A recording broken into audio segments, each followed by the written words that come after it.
네, 요즘 맞벌이 부부가 보편화되다 보니까 이혼 소송을 준비하시는 의뢰인들로부터 내가 더 많이 버는데 왜 재산 분할은 5대 5가 무조건 돼야 되느냐라는 질문을 정말 많이 받게 되는데요.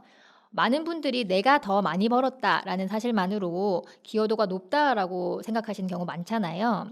근데 실제 재판에서는 소득 차이보다는 전체 혼인 생활에서 서로 어떤 역할을 해왔는지가 훨씬 중요하게 고려되는 경우가 많습니다.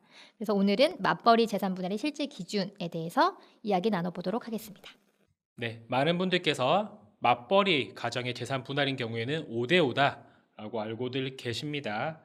그런데 이게 법이 정한 절대적인 기준 또는 규칙은 아닙니다.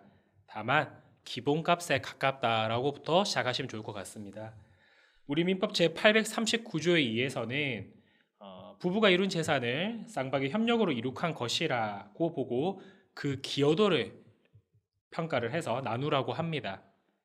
여기서의 그 협력이라는 것은 단순하게 누가 얼마를 벌었냐라는 그런 소득 활동이 아니라 가사, 육아에 대한 그 기여까지도 모두 포함하는 폭넓은 개념입니다.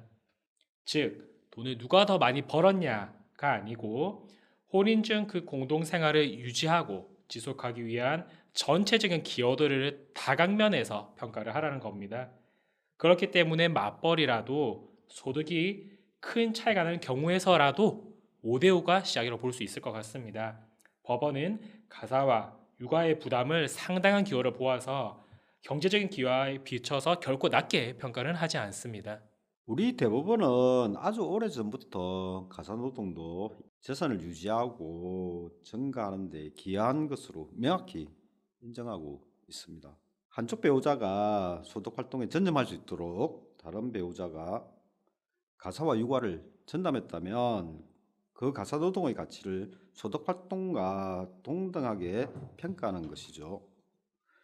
이것이 바로 전업주부도 50%의 기여도를 인정받을 수 있는 근거인데 맞벌이 부부에게도 5대5 원칙이 기본값처럼 여겨지는 이유입니다.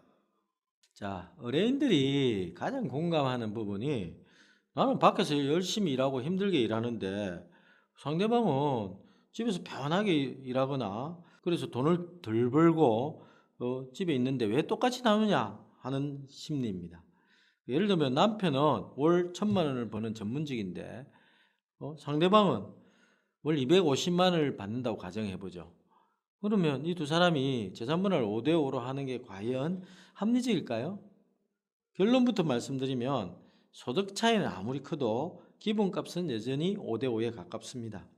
법원이 보는 기준은 단순히 얼마 벌었냐가 아니라 재산 형성에 얼마나 기여했나 또는 협력했냐 하는 문제입니다.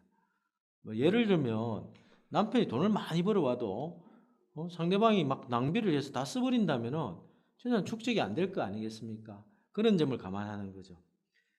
그리고 가사노동과 육아는 경제적 가치가 있는 기여로 평가되기 때문에 단순히 양당서의 소득만으로는 재산 분할 비율이 정해지지는 않습니다. 그래서 맞벌이 부부가 혼인 기간이 길거나 자녀가 있는 경우에는 대부분 5대5로 재산 분할이 되는 것입니다. 부부의 소득 차이가 큰 경우에 재산 분할이 항상 5대5가 되는 것은 아닙니다. 경우에 따라서 6대4도 될 수 있고 7대3이 될 수도 있습니다.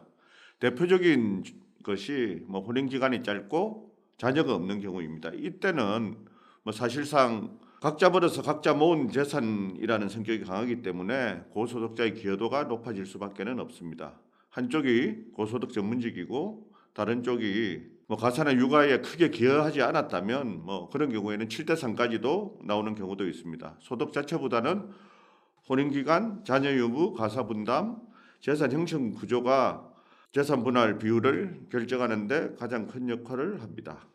추가로 소비 습관도 재산 분할에 영향을 줍니다. 한 배우자가 재산 형성에 기여했기보다는 과소비를 한다든지 낭비를 많이 했다면 기여도가 낮게 평가될 수밖에 없습니다. 그리고 혼인기간 동안 두 사람이 철저하게 재산을 분리해서 관리해온 경우라면 공동재산으로 인정된 부분이 적어지기 때문에 비율 차이가 실제적으로는 더 크게 벌어질 수도 있습니다. 반대로 자녀 양육이나 가사노동을 한쪽이 전담하는 경우에는 소득이 얼마 되지 않더라도 5대5가 그대로 유지됩니다. 결국 핵심은 누가 돈을 더 많이 벌었느냐가 아니라 부부 경제 공동체 형성에 누가 어떤 방식으로 기여했느냐에 따라서 재산 분할 비율이 결정되게 됩니다. 네, 정리해 보면 맞벌이 부부의 재산 분할은 단순히 소득이 많고 적음을 따져서 결정되는 것이 아니라 부부가 함께 살아온 시간 전체를 종합적으로 평가해서 판단이 된다라고 아시면 좋을 것 같고요. 그래서 혼인 기간 그리고 자녀 유무 또 가사노동의 기여도 등의 여러 요소를 고려해서 신중히 준비를 하실 필요가 있을 것 같습니다. 네, 오늘 모두 준비해 주셔서 너무 감사드립니다. 고생하셨습니다.